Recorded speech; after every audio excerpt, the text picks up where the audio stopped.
Blog Talk Radio.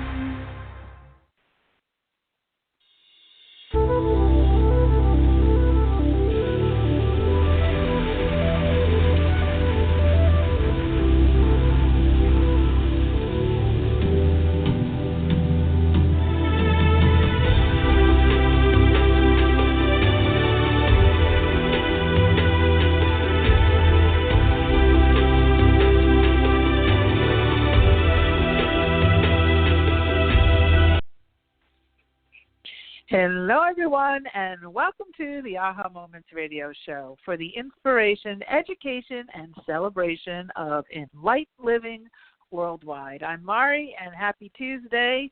We have a nice, easy week energy-wise. At least it feels that way to me. It's just kind of quiet. No eclipses, no retrogrades. I think we're in a waning moon, so that is a little sleepy with the energy. But that doesn't mean that you have to back off. Right now is a time where you don't have a lot of obstacles in the way, and it's time to get things done. So make sure that you are doing all of your different practices and really sticking to it, so you can, have a nice spring, new fresh beginnings in the spring, and a nice fall harvest. Now is the time to get all that in place. And what do I mean by that? It's setting your intentions and doing whatever manifesting work makes your heart sing. And it's also paying attention to what our topic is for the day, which is, are you truly open to receive what you're asking for? And one of my most popular courses, it's only been topped by one course since, was called Open to Receive. And I taught this way back many years ago. It was way before I even started doing telesummits. And it's funny because as it came up again, as I was asking the guides what I should be focusing on for this week's show, and he said, well, we did that, we've done that. And they're like, no. Things have shifted, things have changed, that. And it's true. So today I wanted to talk about the fact that you can keep asking and asking and asking for things, but if they're not coming or they're taking a long time, or what seems in your own mind to be a long time, it seems like there's a lot of delays or, imbalances, the question has to be asked, am I really open to receive what I'm asking for? Am I really wanting it? There's a phrase I always use called the dark side of the dream, that every dream that you have, every desire, every, intention that you set has its, bright, happy, shiny side for sure. And then also the other side of it, which is like the, the dark side. It's the cloudy part. It's the hard work. It's the consistency or the discipline or the willingness to open up and be vulnerable to receiving it. One of the big things that causes people to not be open to receive is an unwillingness to be vulnerable to the possibility of it potentially not showing up. So when you start to wall yourself up so that you don't feel vulnerable, then you're also shutting down your openness to receive it. So we're going to talk about 3 categories of things today. We're going to talk about old things that we are kind of the tried and true reasons that we all have heard about before when it comes to this topic. We're going to talk about some of the subtle things, and then we're going to talk about some of the new things that are on the scene now that are much more prevalent than they have been in years gone by. Also, I have a new course coming out. I am working on it.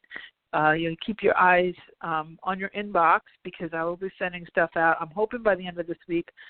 It's still downloading, but it's actually changed a lot since what it was going to be last week, just because I started doing some heavier channeling and stuff. So we will be it'll be a 6-week course, and it's going to be thematically recovering from difficult times in your life and getting a second wind, moving forward and really taking your new opportunities, and first of all, being able to recognize new opportunities, being able to call them in, and being able to maximize them. So that's like kind of the very, very high-level version of it, but we will be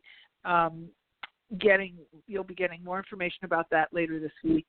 And I'm not promising, I have to figure this out, but I may do a special preview call for that class. So we'll see. That would be separate from the radio show. So we'll see what the schedule looks like, and you'll hear about that. So just keep an eye out for that. Okay. So that's it for announcements for the time being. If you'd like to call in and ask a question tonight, the number is 917-889-2626. So it's 917-889-2626. And also one other thing I forgot to say is that I've resurrected our Facebook pages and have now started posting the new season podcast to our Facebook page at it's Aha Moments International on Facebook.com. And there's also Mariana M. Cooper. So I have two pages. One is a public figure page, and the other one is for the business. So both of those pages, I'll be posting the free links to these podcasts. So if you want to send somebody there on Facebook, or you want to grab a copy to re-listen or whatever, the links will be up on Facebook. So definitely join us there. I'm going to start posting a lot more stuff as I'm getting ramped up into what's now not so much the new year anymore, since we're still halfway through February. All right. So let's talk about receiving, because this is a big, big topic. People like to talk about timing and when is it going to happen, and when is it going to happen, and why hasn't it happened yet, whatever that is, whatever that thing is, fill in your own blank. And there's many reasons. You know, we've had other shows. We've talked about divine timing and divine order and all that. I'm not going to get too much into that today, but activity is really important. And people get very, very caught up in doing affirmations and asking for things. And how do I ask? Because we're taught how to pray. We're taught how to pray in formalized religion. From the time we're born, we're taught how to ask for things. But not only are we not usually taught how to receive them or how to be open to receive them, we are held hostage to them when we're dealing with regular 3D world, right? We're told, sit at the table, fold your hands, drink your milk, eat your green beans, eat your meatloaf, and then maybe if you do all those things right, you'll get dessert, the thing that you really want. But there's all these hoops to jump through before you get that dessert. I notice how parents use Christmas as a weapon, and I get it. My sister does it. Where it's like, are you going to be good? You know what? Around September, my sister starts to really use the whole Santa Claus thing as a trump card, as a leverage point, and she'll say, if you don't do this, Santa's not going to come. Oh, okay, Bobby, okay. If you don't do that, Santa's not going to. You're not going to get your gifts. You're not going to. If you don't, and they, you don't get good grades. If you don't get it, so and then we get into formalized religion. And I know I grew up Catholic, and and I used to go to church and all that. And one of the things that they say in Mass is after you've gone through all of these scriptures about how you're a child of God and and Jesus and whatever and all of these different things saying he's taken the sin and for you and it's all this forgiveness and all this whatever, but before you're allowed to take communion, right before the priest says line up and get the communion, you have to say, Lord, I'm not worthy to receive you, but only say the word and I shall be healed. And so you literally have just sat through the whole front end of this thing, hearing about all these miraculous things that, we can do and God did, Jesus did, and then, and how you're forgiven in this, and then you're not worthy to receive this thing. So then you have to say that. Then you get the communion. And then you pray, and then you hear the church announcements, and you put the money in the thing, and then you leave. And somewhere in the middle of the week, you go unworthy again because you got to go back on Sunday and do this whole thing again. And I'm not trying to listen. I am Catholic. I know what I'm talking about. I went to all Catholic schools. I know. But I mean, that's where I would sit in the back of the church. And one time I had a laugh attack. I started giggling. I just couldn't understand. I was like, there's something that's ludicrous about it. It doesn't make any sense. Like at what point in the week? Was it Wednesday? Was it Tuesday night? Maybe it was Monday. I don't know. What point did I become unworthy again so that by Sunday I need to listen to how worthy I am again, and then say I'm unworthy just to get the thing that makes me worthy, but then somehow between now and the next 7 days I go unworthy again, right? So it just didn't make sense. And so if you look at it across our 3D world, which is what I'm describing, formal religion, our parenting, the way we were parented, just the way society runs, especially in America, receptivity, receiving is always comes with some baggage. So what does that do to your frequency? Well, it creates a variety of little things like blame and shame and guilt and fear, and a sense of this sort of numbing, quiet, down to the bone marrow kind of insidious ache of I don't deserve this. And that feeling of I don't deserve this comes masked in so many ways. And when we're talking about, at the end of the day, frequency alignment is what you want, is what brings it forward. And my advanced, I call them kids, my advanced students in my mastermind class, they are seeing, I have a few of them, they are seeing some serious results, very much like myself, where I think of something and then within an hour it's manifesting. I mean, we're really getting a lot of, counts with a lot of instantaneous types of manifestations. And when I say instantaneous, within the hour, within the same day, instead of weeks and months and years, like most people, because they're really doing this work and they're really focusing on frequency and putting their frequency first and aligning. And this is the most important work you could possibly do for yourself. Absolutely. Because when you get in alignment, you understand what that means. You understand how to do it. The most mundane of things will come in super easy, and all the way up to the things that mean the most to you will come in a lot easier and a lot more quickly. So if frequency alignment is really the only thing that matters when it comes to getting what you want. If you're aligned to negativity, you will attract the negative version of your friend that day. If you're in alignment with, healthy eating, you will attract all kinds of opportunities for healthy eating. It's really, really simple. It's very, very pure, very, very simple. But what gets elaborate is how we twist this and how people have twisted around to sell it and market it and get you to pay for it and all that kind of thing. And more importantly, to get you to, we went through a whole stage in society in through centuries of let's take away the power from the people and their own, and them understanding their own personal divinity, and let's give it to the guy standing in the front of the room.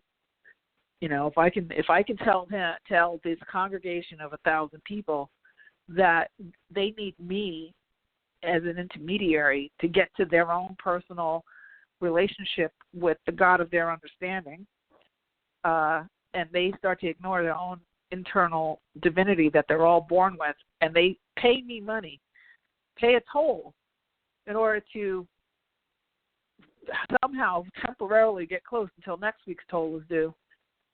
And then they don't get that close because we got to give them something else to be worried about, some other hoop to jump.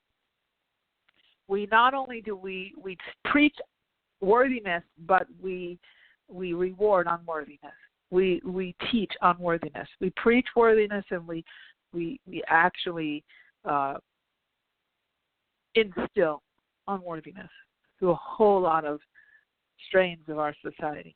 So this is, everybody will tell you, oh, yes, of course I'm looking to receive it. I asked for it. I want it. Of course, I'm not going to say no to that lottery. I'm not going to say no to the man of my dreams. I'm not going to say no to that new car, to, perfect health or whatever. But you'd be amazed. You'd be amazed at the smallest of things that can get in the way And when you're talking about frequency alignment, the big difference between that and kind of the muggle-minded way of being is frequency alignment is extraordinarily sensitive. So it's like an EKG machine. One little slightest movement and it registers. It registers. So if you are, sort of beating a drum of what I call protective pessimism. And I have some friends who are really good at this. I used to be good at it. I don't do it anymore. I'm very aware of it. In fact, I learned how to pivot, turn it around. And in fact, I'm going to tell you what it is. I'm going to tell you a little tip to turn it around. So, protective pessimism. You ever had a person who literally will say things like, "Well, I said a prayer. I don't know if it'll work, but here's hoping. I keeping my fingers crossed. We'll see. I did this, but we'll see if." If this all pans out, meaning unless I see it in the flesh, it's not legit. It's not legitimized. When I see it in my circumstances, then it's legitimized. And that is what I call protective pessimism, where they're really more invested in being disappointed and avoiding the disappointment than they are in how will it feel when I get this thing. And then the thing that goes hand in hand with protective pessimism is vulnerability. Now, vulnerability is something that most people feel they want to avoid at all costs. The highest price you pay is you don't get what you're asking for because you're not willing to be vulnerable. When you ask for something, you can say, can I please have a glass of water? Well, you may not feel very vulnerable, but that person can say yes or no.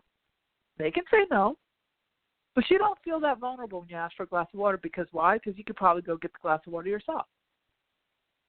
So if your husband says, no, I'm not going that direction. I'm not going to the kitchen. I'm going towards my man cave. Okay, fine, whatever. I'm going to go get my glass of water. And you go, you get the glass of water. Now, it might register in your head, I can't believe he wouldn't just stop to do what he's doing, and, wow, how hard would it be to get me the glass of water? But you probably get up and get yourself the glass of water. So even though you asked for the water, you didn't feel particularly vulnerable. But if you say, if you're the first person to say that to your significant other, or you want to say, I love you, I really, really love you, I want to spend more time with you, that has higher stakes, right? Because what if they say, oh, you love me? Oh, that's kind of big. Or they spend more time. I'm really busy. I got a lot of work to do. Yeah, I would like to, but maybe next month.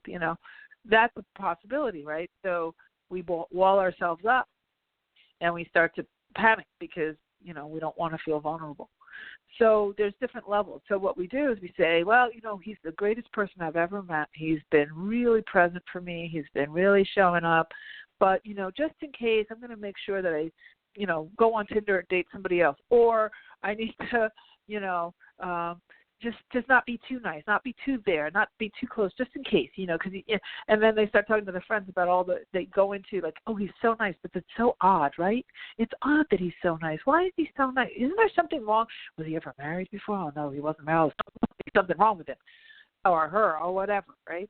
And that's because they're trying to avoid being vulnerable, and they figure, okay, a skill that we've learned along the way is think of all the worst potential things that could happen, because if you think of all the worst potential things that could happen, then they probably won't happen because you've thought of them. It's always a thing that you haven't thought of that gets in your way. So if you think of every worst case scenario and you wall yourself up and you have an answer for all of those things, then you're going to avoid being vulnerable. This is the kiss of death, because how much time, and you have like the scales of justice, like you have a pan on each side, and you put all of this time and energy and effort and emotion, and remember, when you connect your thought with emotion, you create. So you put all this time, energy, and emotion into spinning every kind of potential scenario, using your imagination to create, with emotion, then talking to all your friends about it, then writing it down, pros, cons, blah, blah. You've put all this energy into it not happening. And what would happen if it doesn't happen? What will happen if you don't get that money that you're hoping to get?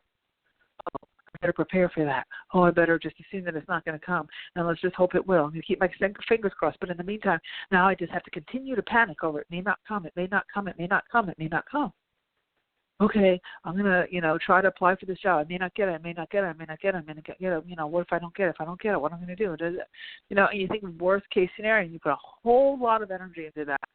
You are literally using all of your own power to create the opposite. You are shutting down your receptivity in order to receive and to be open to that and to be open to it long enough for it to happen, for things to configure, because things do have to configure. You have to manage these thoughts, this fear of vulnerability. You have to start to embrace the vulnerability and feel that the vulnerability is actually a very powerful manifester. That, when you ask for a gift, you ask for something on that Christmas list, kids are so vulnerable, they give you their whole heart on those Christmas lists. Everything they can possibly think of. They're very vulnerable. They really believe, because you not only told them a story that this man is going to come down a chimney and give them anything they want, the magic of Christmas, and I take them to the Polar Express, and I got the believe thing, the bell, and the whole thing. Then you got the whole list thing.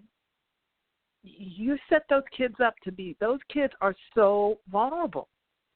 And they come down Christmas morning, and that thing better be in, because if it's not, then they start to distrust. And I can tell you, I've heard story after story of people, adults, saying, I remember that one Christmas, I wanted that thing so bad, and I didn't get it because of X, Y, Z.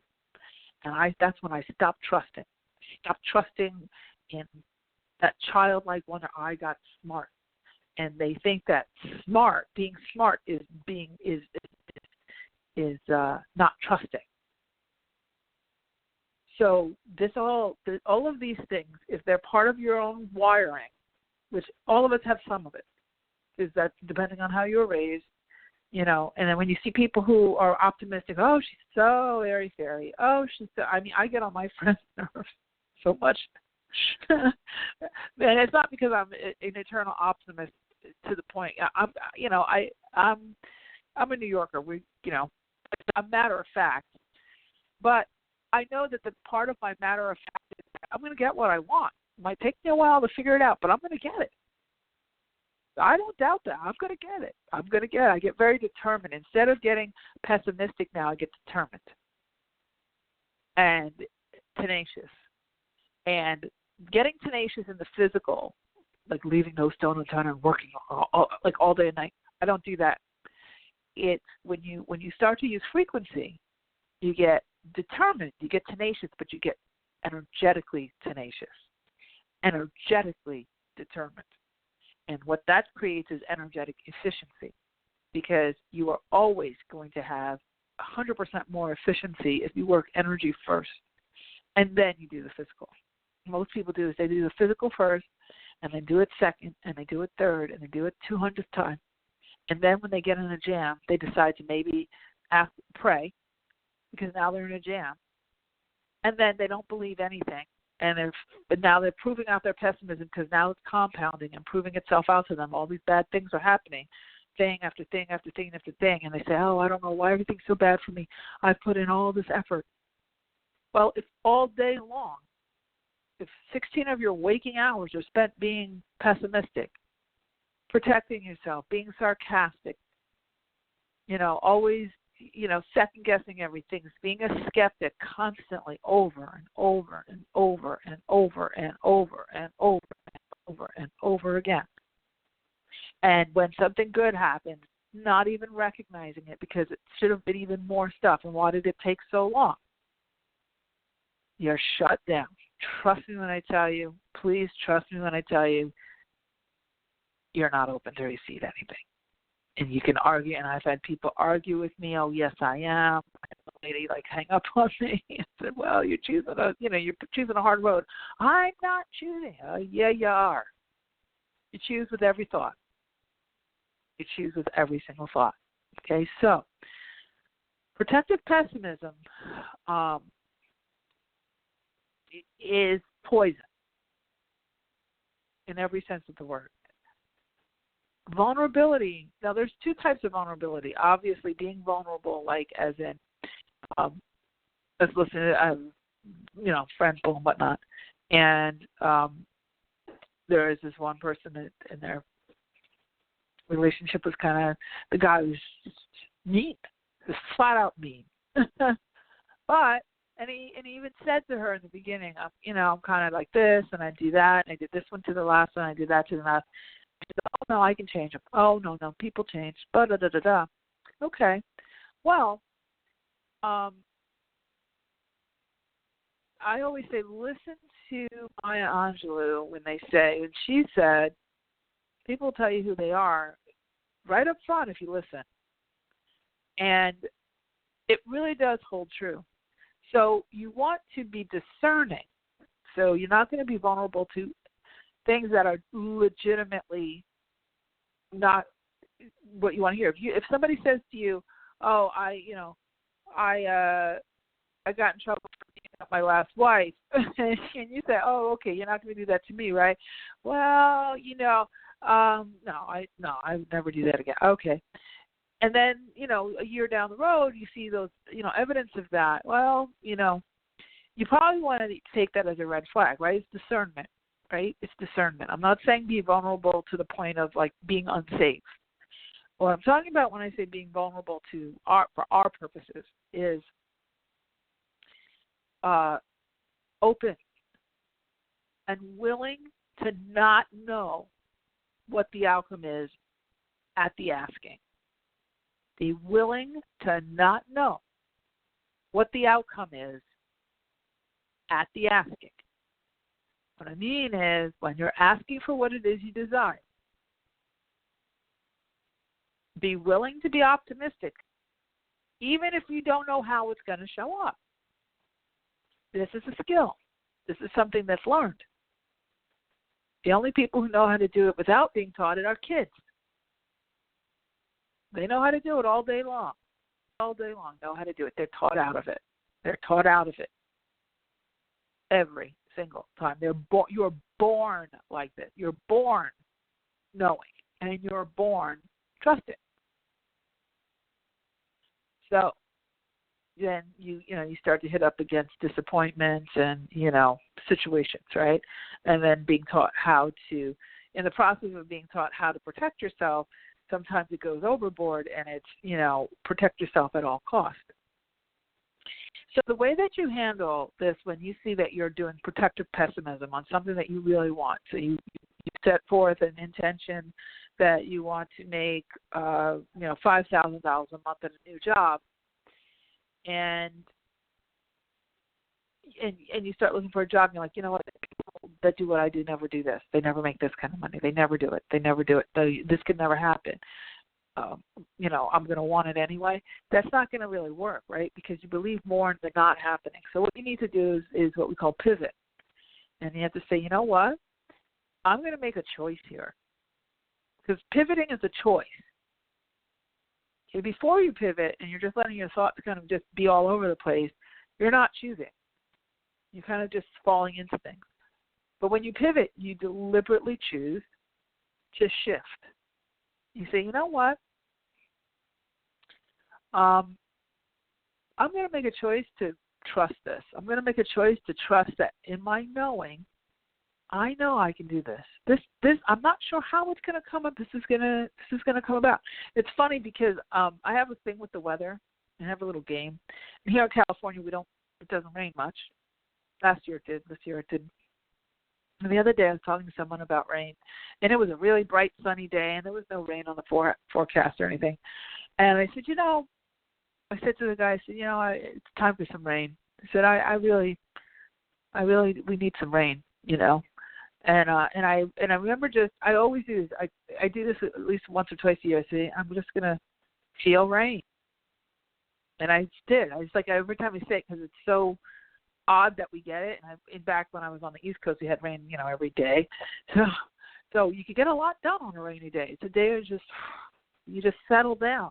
And here, when it doesn't rain and it's sunny all the time, it's always a spring day, 70 degrees, no humidity, and sunny. I know it's nothing to complain about, but it's hard to slow down. because you feel like, oh, I should be out doing something because it's so bright and sunny. So, we really need some rain. And I gave it some thought in a way of feeling that it was raining and let it go. And last night I was puttering around the house, and I hear this noise outside. I said, it wasn't even cloudy. And sure enough, it was pouring rain last night. Pouring. And that's happened several times since I've been here where I've thought that. And then, we're in the desert here. Believe me, it doesn't rain much. We can go for like 5 or 6 months without any rain. So it's really, and now, so there's that, right? So here's the rain. So it's just proof, right, that my intention creates. Okay, fine. Now, what do you do with that when you see that? Most people say, oh, my God, that's so weird. And then as soon as they get the response that they're looking for, they start talking about how weird it is and how odd this is and how crazy it is. Weird and odd and crazy. Think about those words, weird and odd and crazy. Oh, my gosh, look how crazy. Oh, that's so weird. How is it weird if you literally are talking to me on a weekly basis and you're investing your time and energy and setting intentions and manifesting, and then you get a result? How is that weird? It's actually weird not to get the result. But if you label every result you get as weird, crazy, odd, a coincidence, a coinkydink, an aberration, whatever it is you say, you have literally shut down your receptivity to it. And what happens is when you say, oh, that was so crazy, let's see if this is real or not. I don't know. Well, that was odd. I mean, it was a fluke. You're damning your desires to hell, okay? You literally are just smacking the gift giver in the face. Please don't do that to yourself. Don't do it. It's shutting down receptivity. It's literally, they literally put it in your hand. You experience it. You tangibly, your physical senses experience this thing coming to fruition. And the first thing you say is, this is crazy. This is weird. Oh, my God. No. What you need to say is this really fancy word. And, very, very fancy word, very hard to pronounce. Just listen closely. Get your pen. Very hard word to pronounce. What you need to say when these things happen is thank you. Thank you. It has a huge amount of energy on it. There with love. Love is probably the highest one. Thank you is pretty much right next to it when it comes to frequency. Thank you. That's it. Thank you. And then if you want to get fancy, you could say, thank you. And what else is there that can happen now? Put it up. But if you say, oh, my God, that was so crazy. You know what? That was a fluke. I don't think that's real. I know it happens for other people. Oh, that Mari, I listened to her, but whatever. I got to see it again. I have to see if my circumstances are going to bring this back again. And, in the meantime, oh, that was okay. Yeah, I'm glad. I know I was asking for all that help from those angels last week. Oh, so now it's here. Okay, fine. But, all these other things are awful, so I don't know what they're doing. I mean, I'm glad they really helped to heal that situation, but why don't they get around to this stuff? Or when are they? If you start saying, when are they going to give me my thing? I'm shaking my head. You can't see me, but I'm shaking my head. Nope. And you start saying, when are they going to give me? When is that universe going to listen? I hope that they're listening. They seem to be listening to you, but they're not listening to me. When are they going to send me my money? When are they going to send me my new car? When are they going to send me my man? Or my woman, my wife, my diamond, my new dog, my new, whatever. Gas and light bill. When are they going to send? No. If you're asking that question, you are shutting down your receptivity. Because number one, you're asking from a place of victimization. Like you're the little kid sitting at the table. I can't tell you how many people have gotten on the phone with me and said, okay, I've been doing everything right. And like they're sitting at the table, they have their hands folded, they're waiting for their dessert, and they ate their supper and they did their vegetables, and they start telling me about all the efforting they've done and why that efforting should justify them getting what they get. But guess what? If you're telling me about all the efforting you did, and you want to know where's your stuff and why didn't they send it to you, give it to you, whatever, you know what you're doing? You're resenting what you did. And guess what's in your frequency? Resentment. So guess what happens? What you want shuts down, doesn't come. Right? It doesn't come because what's the dominant frequency? You're aggravated. Really aggravated, not, theatrically aggravated like what I do. When I'm aggravated, believe me, I get aggravated. Don't get me wrong. It's all, I never ask you to do anything I haven't done myself. I'm saying this with a lot of conviction because I've lived all of this. And I've gotten out of all of it, too. So that's why I'm speaking like I am with the tone. But I have theatrical aggravation, right? So I can be aggravated, but I'm kind of doing it for theatrics. But I know how to manage frequency, and I know how to settle it down. And I know how to get out of the way, get out of my own way. Okay, I'm going to talk to you about that. If you have a question about this, you can call in at 917-889-2626. It's 917-889-2626. I just had a feeling I needed to say that number again for whatever reason, so maybe somebody was going to call in who otherwise could. Okay, so let's talk about some of the new things. So we have these kind of tried and true ways of shutting down what we're looking to have show up. There's not really a whole lot of distance in the world of frequency. So let's talk about frequency a little bit.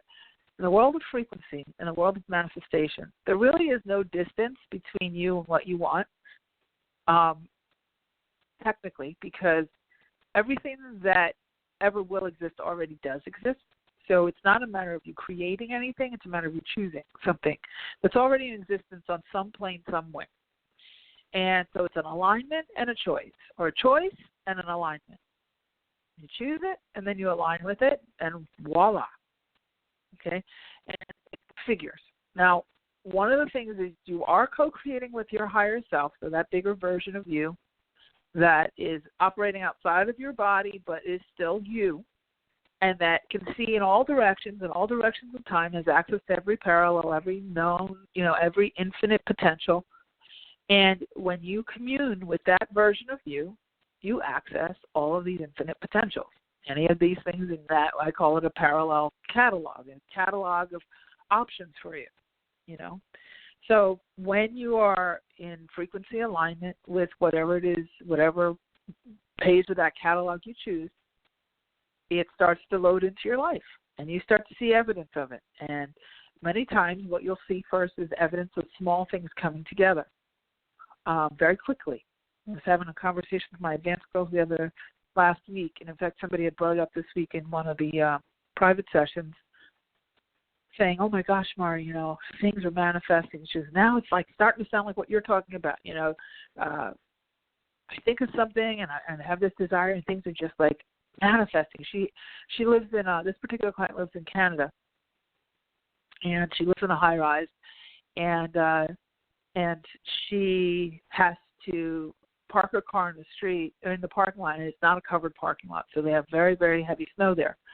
So she's elderly, so she's very spry, but she's in her 70s, so and she's tiny, and so going out in the cold is very cumbersome. And she said, I can go out and do my car, but we've had several storms this winter already, and I'm really, I really, really want somebody else to do my car. So she said she was literally in her meditation in the morning that I taught her how to do through our classes, and she goes, and I just saw myself, having someone else clean the car, thinking about it, and I just turned it over. I just thought of it. It was like a fleeting thought, like I'm going to get somebody who could I pay to clean off the car? And she goes, Mari, within 5 minutes of thinking that, I heard voices outside of my door. Some people talking in the hallway. And it was a friend of mine, a neighbor that she knew. And she says, and she opened the door to say hi. And she said, she said she got intuitively to ask her friend if she knew of someone who could clean off the cars outside that she could hire. And she says, oh, this guy on the, floor below us could do that. He does that. He does, and he handles about 15 people in the building. And he doesn't charge for it because he's on disability, and if he gets money for it, then he loses disability. So they give him, treats and, food and gifts and things like that, but he doesn't charge a regular rate. Says, how about I take you down there and you can meet him? Well, long story short, she goes down there, she meets him, he signs her up, and now she's literally getting her car cleared off for free, and she's getting him a grocery card gift card for at the end of the season, so she can, present this to him as a gift, and all is well. She says, Marty, I said, yeah, what you asked for came right to your door.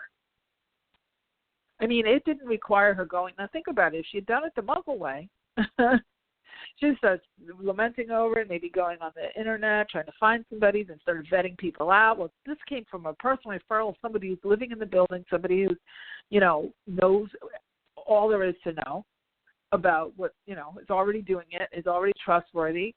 People have been using him in the building for years, and she just didn't know it was a resource. She recently moved back there, and, there it was. It all came together. That's how it configures, okay? That's how it configures. And she could have stayed in the idea of, now this is the opposite way of what you could do. So you start to think about, you're looking out your window, you live on the 11th floor, you're looking down, oh, there's another snowstorm, up there's my car, it's getting buried, look at that snow, oh my God, look at that, I don't even want to deal with that, oh crap, oh, and you're looking out the window, right, and every drop of snow, oh God, it's even worse, oh, you know what, and then you start going back into how you've always hated the snow, and your parents used to make you go out with no gloves on when you were doing the snow, and how the snow is going to kill you someday, and how you can't stand the ice, and you get on the phone with your friend, and I'm looking out the window, oh, I need somebody to do this, oh, I need somebody, I don't know what, and you start pounding the energy with how awful, right, and then you start talking to people about how awful, and then you're awfulizing it. Okay? And guess what you're doing? You're creating. You're choosing the awful parallel. You're choosing the awful version of the situation. Then you finally say, okay, let me go and find somebody. So you go on a website or whatever, and you get some person over there, and you give them the keys to your car, or whatever to warm it up, and they steal the car. Oh my gosh, I can't believe it. Now they stole the car. I don't understand why this always happens. And then you go into victim mode. Okay, and then that cascades, and then your check gets lost, and then the grocery store doesn't have what you need, and you made this whole trip across town, and they don't even have what's on sale, and now you have to get a rain check, but then they discontinued the product, and then you want to know why all these bad things happening to me. Why is everything always happening bad to me? And I don't have this, and I don't have that. Well, it all started because you started compounding frequency. You can compound it in the opposite way, because when she did this with this guy showing up, she says, Marty, I'm so grateful. I just started saying thank you. When I came back into my apartment after I made those arrangements, I just looked out of the window at my car. I told my car telepathically, you're going to be fine. And look at how lucky I am. And this, I'm going to celebrate this. And she literally created a celebration around this particular thing happening. That's being open to receive, because then, what else happened? And then all of a sudden she got this wonderful Tai Chi teacher that showed up that was closer than she thought it would. And it goes on and on. She started having this tripwire of really remarkable things. And she's paying attention to the smallest of things. She's not saying, oh, well, that's great that I got somebody to do the car, but, if that's not the $5,000 a month I needed, okay, that doesn't really count because it's not this. No, you can't do that. Okay, you can't compound frequency like that. However you compound, you can. However you compound it is what you're choosing. You're literally just going to the part of the catalog and choosing the thing you don't want. Okay, so that's when we talk about, are you truly open to receive what you're asking for? What I mean. Okay, so it's a matter of, like anything that you want to shift and change, you want to take it in chunks, and you want to give it some care and attention. And the care, intention, and attention. Okay, and that care and attention, you have to get very habitual about this. This is where the 3D world comes back in. because we are rewarded for being pessimistic. Because guess what? She could get on the phone and start talking about the snow and everything, and then she gets on the phone with somebody who's going through a similar thing, and then, oh, yeah, oh, no, see, you think you have it bad over there. I have it even worse over here. I'll tell you why. I'm on the 15th floor. That means that the elevator can get stuck more often because I have to go down 5 more floors than you do. Oh, really? No, well, you don't understand. Last year I broke my shovel. It cost me $20 to replace it. No. Well, guess what? I bought a $200 plow, and the plow blew up. So guess what? And they start fighting over competing of who has the worst case scenario. When somebody tries to start to compete with me on negativity, I always let them win. Okay, you got it. Oh, my God, your day is horrible. Oh, it was awful. That was an awful day. Oh, I'm so sorry. Oh, really? Really? That happened too? Oh, well, no. Oh, my gosh. No, my day wasn't anything like that. Okay, well, I guess you do need that now. I guess you do need some time. Yeah, okay. All right, well, hope things get better for you. I don't do two things. One is I don't try to fix it. I used to, because especially in the business I'm in, I used to try to fix it for everybody. I don't try to fix it anymore. I just listen. Unless I'm asked, can you help me to fix this? Okay. Are you willing to receive what I have to say? Maybe. All right, well, let's give it a go. If you're not, I'll shut up. Okay. And we talk, right? So there's that. Or I just politely say, okay, I guess you need some time, and I move it along. I leave. Okay? You don't have to save everybody because people are going to be in their own spin. And they need to be because they're learning their own lesson at their own pace and having their own conversation with their guides. And when you start getting worried about your kids, this and that, and you can't get that teenager, remember, or your friend or whatever, remember, they have a higher self just like you do. They have the same, Jesus, God, whoever they believe in. They have all of that. They have all of it. They have intuition. They have all of that too. You don't have to because you think, okay, now I've heard these things. Now I have to go teach everybody everything. You don't have to. They'll discover it as their frequency brings them to it. Okay? So you don't have to go on a crusade. And a lot of times, this is another, and this shuts down receptivity, is we feel that we have to get buy-in from our friends, family, or whatever before we can fully trust it ourselves. And I used to actually, my mom was very critical. God love her.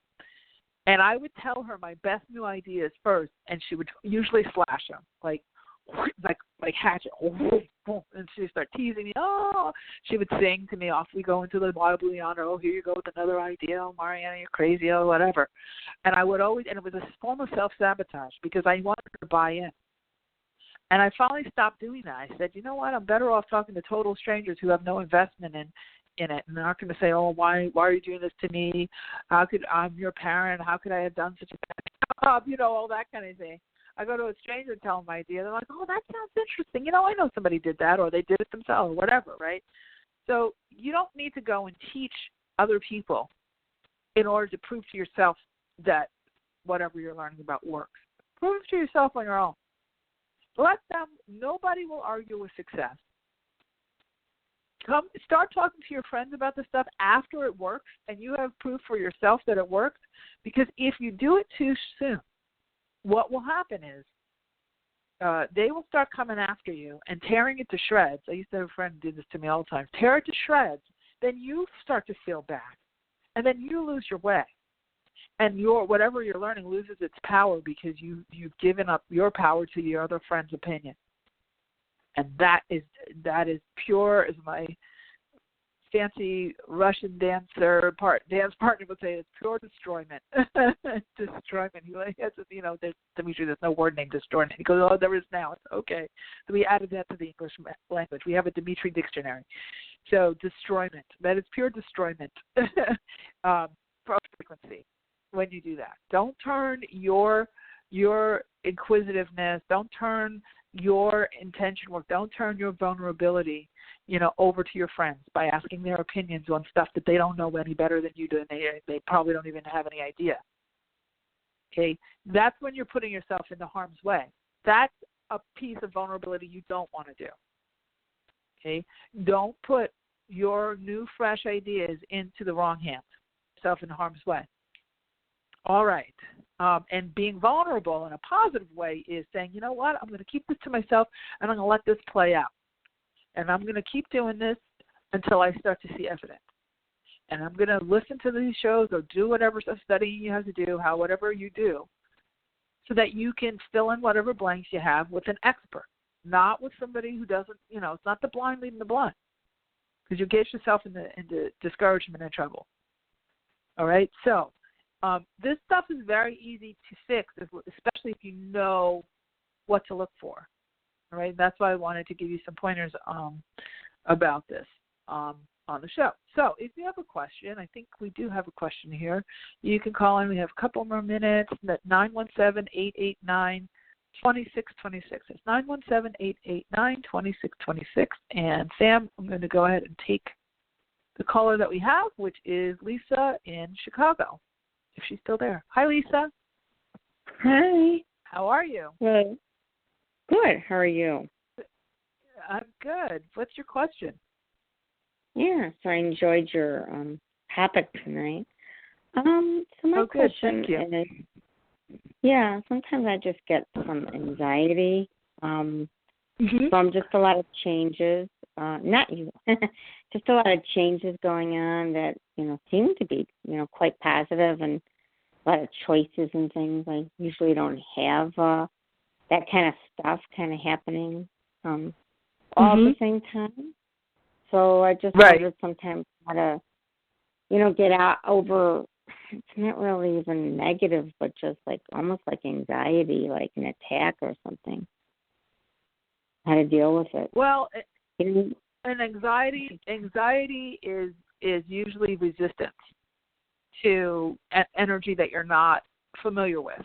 So when it comes to frequency, right? So you're seeing something in your mental mind, can't identify it and label it and put it in a special box. So it's like, okay, we can't identify this. I don't know what this is. Okay, I'm going to have anxiety. It's really more when it comes to frequency. Obviously, if you have like serious anxiety that requires medical attention, you go get medical attention. Like, I have to say that from a professional perspective. But from a frequency perspective, when you're talking about within the scope of what we're talking about and discussing tonight, just see that as, okay, I'm having some resistance because it's something I don't know yet. And you can pivot by identifying it not as anxiety, but, feeling some vulnerability and saying, you know what, I'm right in the right spot, because if I knew the outcome, I wouldn't feel this, and I don't know the outcome yet. So I'm in the know that my higher self knows exactly what's going on. You're never by yourself. That's another thing. The mental mind kind of gives us that false sense of separation. And when you start to perceive that, it's letting you know that you're kind of going in the wrong direction. It's not real, So now the other thing that you can do, obviously, on a very 3D level, is just start to get more information. And if it's something like you don't know how to do or whatever. Do you have a specific example that you're thinking of? Well, it's just that sometimes, like, I want to know the answer right away. There's a lot of choices I have to make and options that I'm not used to having, like that kind of thing could happen to me. So I think, like, it's like I'll get, like, frustrated, like, I don't know the exact answer. But, it's funny, the more you gather information, sometimes the answer just comes a little later. Like today, I was thinking about something that I needed to do with all this happening, and then I wish I had the answer, and then it just popped into my head like, well, I've been mulling over this a long time and thinking it out, and, perhaps I think this might actually be the solution, and it wasn't what I thought of in the beginning.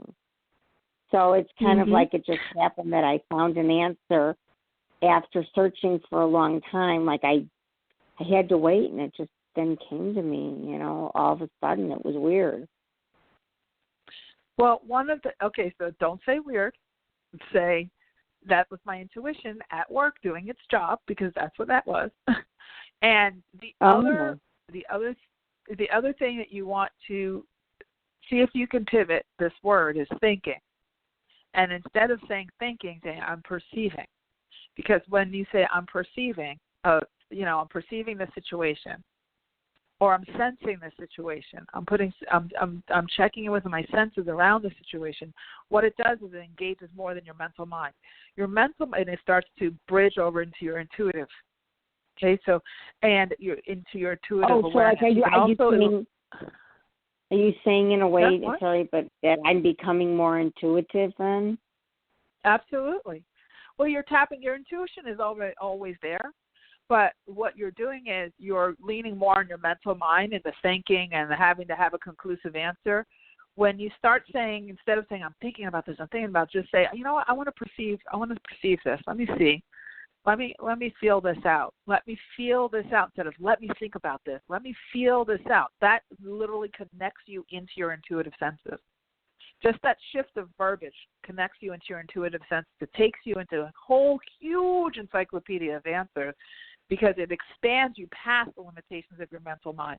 Your mental mind is only filled with what you've already experienced before or what you've seen someone else experience. That's it.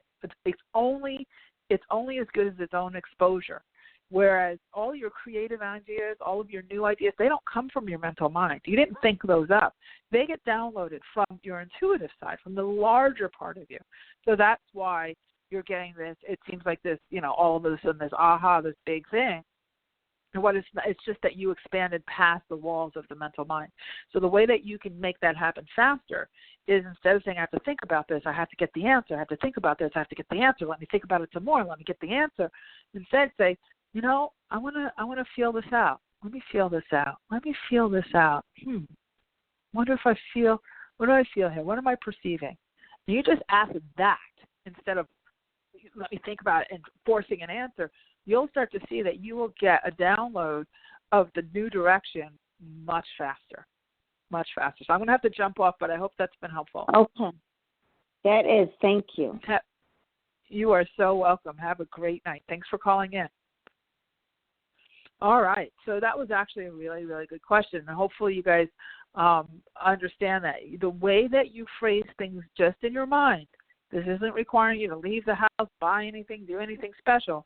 Just by reframing how you perceive something, how you're going to address something. So instead of saying, I'm thinking about this and I have to come up with the answer, I'm perceiving, I'm sensing, let me feel this out.